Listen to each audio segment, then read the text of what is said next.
구원의 확신 7번 구원받았는가. 사도행전 23장 1절 말씀.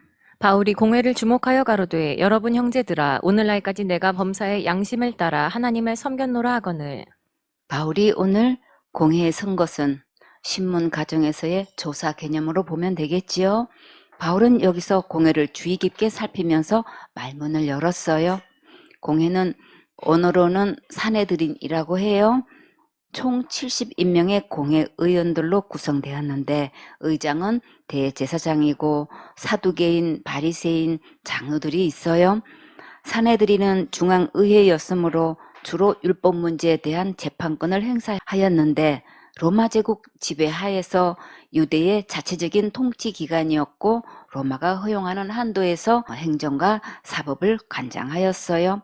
그러나 사형만큼은 로마 총독의 허락을 받아야 했어요. 그래서 가그에 예수님의 십자가의 처형을 허락해 달라고 총독 빌라도에게 가서 요청을 했던 거예요. 지금 그 사내들인 공회의 신문 가정에 있던 바울은 대제사장이 발언권을 준 것도 아닌데 서두부터 주저없이 포문을 열어 사내들인 공회의 권위와 자존심을 뒤흔들어 놓았어요. 여러분 형제들아, 오늘날까지 내가 범사의 양심을 따라 하나님을 섬겼노라. 공회 의원들을 향해 형제라고 하면서 동족의 입장에서 복음을 전하려고 주목하게 했어요. 바울이 지금 두려움에 떨고 있는 게 아니라 당당하고 담대하게 전하는 모습이 정말 멋지지요. 바울은 지금 범사의 양심을 따라 하나님을 섬겼다고 했는데 여러분도 바울처럼 범사의 양심을 따라 하나님을 섬기고 있습니까? 생손의 식구들은 어디를 가든지 무엇을 하든지 칭찬받는 멋진 주인공 되세요. 바울은 하나님 앞에서 범사에 양심껏 살았다고 공회 의원들 앞에서 당당하게 말했어요. 바울이 죄인으로 붙잡혀 와서 지금 신문 받는 게 아니라는 것을 밝히 보여주고 있지요. 사도행전 23장 2절 말씀. 대제사장 아나니아가 바울 곁에 섰는 사람들에게 그 입을 치라 명하니. 죄인으로 붙잡혀 온 처지에도 불구하고 조금도 위축됨이 없이 당당한 바울의 모습에 대제사장 아나니아는 분노를 참지 못하고 공식 석상에서 적절치 못한 폭언을 했어요. 바울의 입을 치라는 무리한 발언을 했지요. 그런데 대제사장이 왜 바울의 입을 치라고 했을까요? 바울이 입이 살아 있어서 너무 미운 거지요. 믿지 않는 사람들이 그리스도인들을 핍박할 때 뭐라고 하나요? 예수쟁이들은 입만 살아가지고 한마디도 치지 않는다고 하지요. 그러나 그리스도인이 입이 살아야 복음을 전하지요. 입이 살아서 당당한 모습으로 하나님 앞에서 양심껏 살았다고 하니까 그 입이 너무나 미운 거예요. 공회재판 석상에서 바울이 피고의 위치에서 자신을 변호하려는 것보다도 공회의 높은 유대인들을 향해 간증으로 복음을 증거하려는 의도를 알고 그 입을 막으려고 했어요. 그 말을 듣고 바울이 뭐라고 대응했을까요? 사도행전 23장 3절 말씀. 바울이 가로되 회칠한 담이여 하나님이 너를 치시리로다. 네가 나를 율법대로 판단한다고 앉아서 율법을 어기고 나를 치라 하느냐 하니. 바울은 이 말에 조금도 위축되지 않고 오히려 더 큰 소리로 하나님이 너를 치실 거라고 했어요. 율법을 가지고 재판하려면 적어도 율법대로 준행하는 자가 재판해야 마땅하지요. 바울은 이들을 향해 왜 회칠한 남이라고 했을까요? 공회 의원들이 지금 바울을 율법대로 재판한다고 앉아 있는데 그러나 저들의 실상은 자기들은 율법을 어기고 자기 멋대로 살면서 율법을 어긴 것도 없는 선량한 사람을 몰로 쳐 죽이려는 살인 행위를 서슴지 않고 하는 것을 지금 신랄하게 지적하고 있는 거예요. 아나니아는 대제사장으로서의 경건함이나 자비로움은 전혀 찾아볼 수 없고 잔인하고 술수에 능하며 로마에 빌붙던 자였어요. 정말 바울의 말대로 하나님께서 이 대제사장을 치셨을까요? 주후 66년에 로마와의 전쟁이 시작되자 유대 열심당원이 대제사장 아나니아의 집과 아그리빠 베로니케의 궁전에 불을 질렀고 대제사장 아나니아와 지도층 사람들이 도망치는 도중 아나니아는 헤롯 대왕의 궁전 뜰에 있는 수로에 숨어 있다가 발각되어 형과 함께 죽임을 당했어요. 하나님의 종에게 함부로 하고 세상 권력에 빌붙어서 하나님의 재판을 굽게 하는 자의 최후를 보고 있어요. 그러니까 하나님의 종에게 함부로 말하면 정말 안 되겠지요. 생선의 식구들은 모두 하나님의 종의 입에서 나오는 말씀으로 축복받는 행복한 주인공 되세요. 사도행전 23장 4절 말씀. 곁에 선 사람들이 말하되 하나님의 대제사장을 내가 욕하느냐. 바울의 곁에 서 있는 자가 하나님의 대제사장이라고 하니까 바울은 어떻게 했을까요? 사도행전 23장 5절 말씀. 바울이 가로되 형제들아 나는 그가 대제사장인 줄 알지 못하였노라. 기록하였으되 너희 백성의 관원을 비방치 말라 하였느니라 하더라. 이 말씀이 어디에 기록되어 있는지 볼까요? 출애굽기 22장 28절에 너는 재판장을 욕하지 말며 백성의 유사를 저주하지 말지니라. 바울은 계속 형제라는 호칭을 쓰면서 그가 대제사장인 줄 몰랐다고 했지요. 그러면서 이 율법의 말씀은 밝히 알고 있다는 뜻으로 이 말씀을 암송했어요. 그때 바울이 가만히 보니까 재판석에 앉아 있는 자들이 두 부류가 있는 것을 알게 되었어요. 사도행전 23장 6절 말씀. 바울이 그 한 부분은 사두개인이요 한 부분은 바리새인인 줄 알고 공회에서 외쳐 가로되 여러분 형제들아 나는 바리새인이요 또 바리새인의 아들이라. 죽은 자의 소망 곧 부활을 인하여 내가 신문을 받노라. 바울도 바리새인 출신이고 바리새인의 아들이라고 했지요.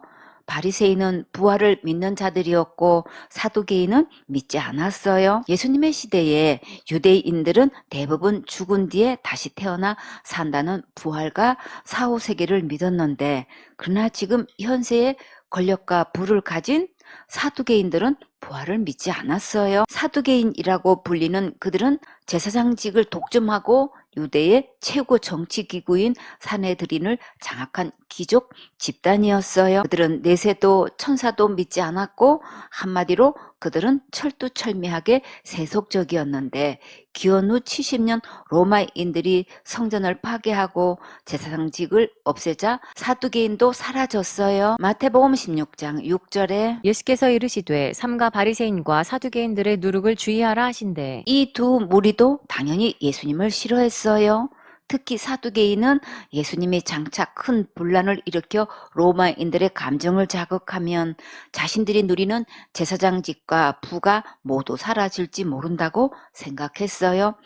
어떤 사두개인은 예수님에게 내세에서는 결혼을 어떻게 하는지 질문했는데 사두개인들은 내세를 믿지 않았기 때문에 그것은 단지 예수님을 조롱하려는 의도였어요. 누가복음 20장 28절에 물어 가로되 선생님이여 모세가 우리에게 써주기를 사람의 형이 만일 아내를 두고 자식이 없이 죽거든 그 동생이 그 아내를 취하여 형을 위하여 후사를 세울지니라 하였나이다. 그런데 7형제가 있었는데 맞이 아내를 취하였다가 자식이 없이 죽고 그 둘째와 셋째가 저를 취하고 7이 다 그와 같이 자식이 없이 죽고 그 후에 여자도 죽었나이다. 7이 다 저를 아내로 취하였으니 부할 때에 그 중에 네 아내가 되리이까. 사두개인들은 부활을 믿지 않으니까 어떻게 해서든지 부활이라는 것이 존재할 수 없다고 주장하는 거예요. 이 질문을 예수님께 했으니 예수님께서 속 시원하게 대답해 주시겠지요. 누가복음 20장 34절에 예수께서 이르시되 이 세상의 자녀들은 장가도 가고 시집도 가되 저 세상과 및 죽은 자 가운데서 부활함을 얻기에 합당히 여김을 입은 자들은 장가가고 시집가는 일이 없으며 저희는 다시 죽을 수도 없나니 이는 천사와 동등이요 부활의 자녀로서 하나님의 자녀임이니라. 이 말씀을 현대 성경으로 들으면 이해하기가 더 좋아요. 예수께서 대답하셨다. 결혼은 이 땅에 살고 있을 때만 하는 것이다. 죽었다가 다시 살아나 하늘나라에 들어갈 자격을 얻은 사람들은 그 나라에서 결혼도 하지 않으며 다시 죽지도 않는다. 이런 점에서 그들은 천사들과 같다. 또한 그들은 하나님의 자녀들이다. 죽었다가 다시 살아나 새로운 생명을 얻었기 때문이다. 너희가 묻고 싶은 것은 바로 부활이 가능하냐 아니냐 하는 일일 것이다. 그러나 거기에 대해서는 모세가 증명해준 기록이 있지 않느냐. 가시덤불 사건 말이다. 하나님께서 나타나셨을 때 그는 하나님을 아브라함의 하나님, 이삭의 하나님, 야곱의 하나님이라고 불렀다. 주님을 누구의 하나님이라고 부른 것은 그들이 죽지 않고 살아있다는 것을 말하는 것이다. 하나님은 죽은 이들의 하나님이 아니라 살아있는 이들의 하나님이시다. 하나님이 보시기에는 모든 사람이 다 살아있는 것이다.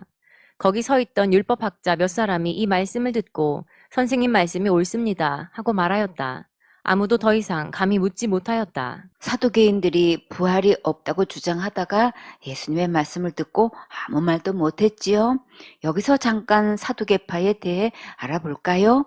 사두개파는 BC 2세기경 이스라엘 하스모니안 왕조 때 제사장 사두개 후예임을 자처하는 다수 제사장들에 의해 형성된 유대교 당파 중의 하나예요. 종교와 정치의 구심점이라 할 수 있는 대제사장을 중심으로 귀족의 권익을 대변하는 일종의 정치 집단이었어요. 이들은 종교적으로 보수적이고 로마 정부에 대해 비판적이며 대중의 인기를 한몸에 받았던 바리새파와는 극명한 대조를 이루었어요. 이들은 모세 오경만 받아들이고 구전으로 내려오는 장로의 전성은 거부했고 또 부활이나 천사나 영생이나 영혼의 존재는 믿지 않았어요. 사두개인은 납세 등 현실 문제에는 간대하여 물질주의자 혹은 현실주의자란 비난을 받았는데 침례 요한은 이들을 향해 어떻게 말했는지 볼까요? 마태복음 3장 7절에 요한이 많은 바리새인과 사두개인이 침례 베푸는 데 오는 것을 보고 이르되 독사의 자식들아 누가 너희를 가르쳐 임박한 진노를 피하라 하더냐. 그러므로 회개에 합당한 열매를 맺고 바리새인과 사두개인은 그 믿음으로는 임박한 진노를 피할 수 없다고 분명히 말했지요. 예수님께서는 이들을 향해 어떻게 말씀하셨는지 볼까요? 마태복음 16장 6절에 예수께서 이르시되 삼가 바리새인과 사두개인들의 누룩을 주의하라 하신대 제자들이 서로 의논하여 가로되 우리가 떡을 가져오지 아니하였도다 하거늘 예수께서 아시고 가라사대 믿음이 적은 자들아 어찌 떡이 없으므로 서로 의논하느냐 너희가 아직도 깨닫지 못하느냐 떡 5개로 5,000명을 먹이고 주운 것이 몇 바구니며 떡 7개로 4,000명을 먹이고 주운 것이 몇 광주리이던 것을 기억지 못하느냐 어찌 내 말한 것이 떡에 관함이 아닌 줄을 깨닫지 못하느냐 오직 바리새인과 사두개인들의 누룩을 주의하라 하시니 그제야 제자들이 떡의 누룩이 아니요 바리새인과 사두개인들의 교훈을 삼가라고 말씀하신 줄을 깨달으니라. 예수님께서 바리새인과 사두개인의 교훈을 조심해야 된다고 분명히 말씀하셨지요. 이들의 가르침으로는 절대 천국 갈 수 없으니까 정말 조심해야겠지요. 바리새인에 대해서도 한번 알아볼까요? 바리새라는 말은 대략 초연한 사람이라는 뜻이므로 원래는 신앙심 및 독실하다는 의미가 있었는데 예수님은 그들이 독선적이라고 자주 말씀하셨기 때문에 바리새의 의미도 달라졌어요.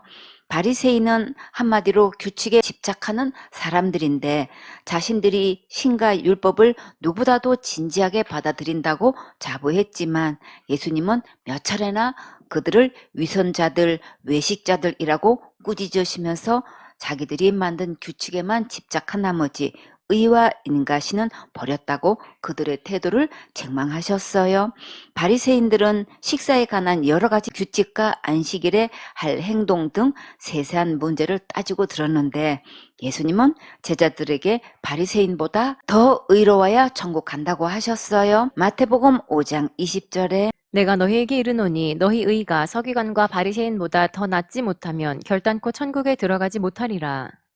바리새인들이 아무리 자부심을 가지고 자기들이 신앙생활을 잘한다고 해도 그 믿음으로는 천국 갈 수 없기 때문에 이들의 영향을 받아서는 안 된다고 하신 거예요. 마태복음 23장에서 예수님은 외식하는 바리새인들의 7가지 문제를 지적하셨어요. 마태복음 23장 1절에 이에 예수께서 무리와 제자들에게 말씀하여 가라사대 예수님께서 무리와 제자들을 구별하셨지요. 자, 여러분은 무리가 되고 싶어요? 제자가 되고 싶어요? 제자가 되어야지요. 제자는 예수님의 가르침에 아멘하고 순종하는 자예요. 마태복음 23장 2절에 서기관들과 바리새인들이 모세의 자리에 앉았으니 이들은 모세의 율법을 가르치는 위치에 있다는 말씀이에요. 마태복음 23장 3절에 그러므로 무엇이든지 저희의 말하는 바는 행하고 지키되 저희의 하는 행위는 본받지 말라. 저희는 말만 하고 행치 아니하며 외식하는 서기관들과 바리새인들은 가르치기는 하는데 행하지는 않으니까 그 행위는 본받지 말라고 하셨어요. 마태복음 23장 4절에 또 무거운 짐을 묶어 사람의 어깨에 지우되 자기는 이것을 한 손가락으로도 움직이려 하지 아니하며 무거운 짐을 하나만 지우는 게 아니라 다발로 묶어서 어깨에 쥐우면서 자기는 손가락 하나 움직이려 하지 않는다고 예수님께서 꼬집어서 책망하셨어요. 마태복음 23장 5절에 저희 모든 행위를 사람에게 보이고자 하여 하나니 곧 그 차는 경문을 넓게 하며 옷수를 크게 하고 바리새인은 사람들 앞에서 신앙이 엄청 좋은 것처럼 보이려고 사람들 눈에 띄게 경건하게 보이는 옷을 입고 있었어요. 마태복음 23장 6절에 잔치의 상석과 회당의 상좌와 시장에서 문안받는 것과 사람에게 랍비라 칭함을 받는 것을 좋아하느니라. 바리새인들은 어디를 가도 최고의 대접을 받고 싶어 했고 존경받는 위치에 앉고 싶어 했어요. 마태복음 23장 13절에 화 있을진저 외식하는 서기관들과 바리새인들이여 너희는 천국 문을 사람들 앞에서 닫고 너희도 들어가지 않고 들어가려 하는 자도 들어가지 못하게 하는도다. 서기관들과 바리새인들은 가르치는 위치에 있기 때문에 교인들에게 확실하게 예수님의 십자가의 은혜의 복음을 전해서 분명하게 천국 갈 수 있는 믿음을 갖게 해야 마땅한데 오히려 자기도 들어가지 않고 들어가고자 하는 자도 못 들어가게 했어요. 이런 자들은 어떤 직분을 막론하고 반드시 화가 있다고 하셨어요. 꿈나무들, 화가 있으면 어디 갈까요?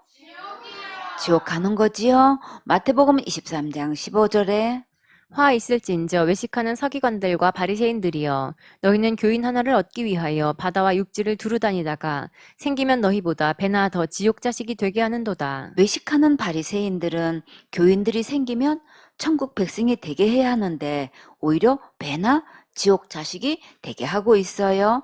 마태복음 23장 16절에 화 있을진저 소경된 인도자여 너희가 말하되 누구든지 성전으로 맹세하면 아무 일 없거니와 성전에 금으로 맹세하면 지킬지라 하는도다. 외식하는 서기관들과 바리새인들은 돈에만 관심이 있는 것을 볼 수 있지요. 마태복음 23장 23절에 화 있을진저 외식하는 서기관들과 바리새인들이여 너희가 박하와 회향과 근체의 11조를 들이되 율법에 더 중한 바 의와 인과 신은 버렸도다.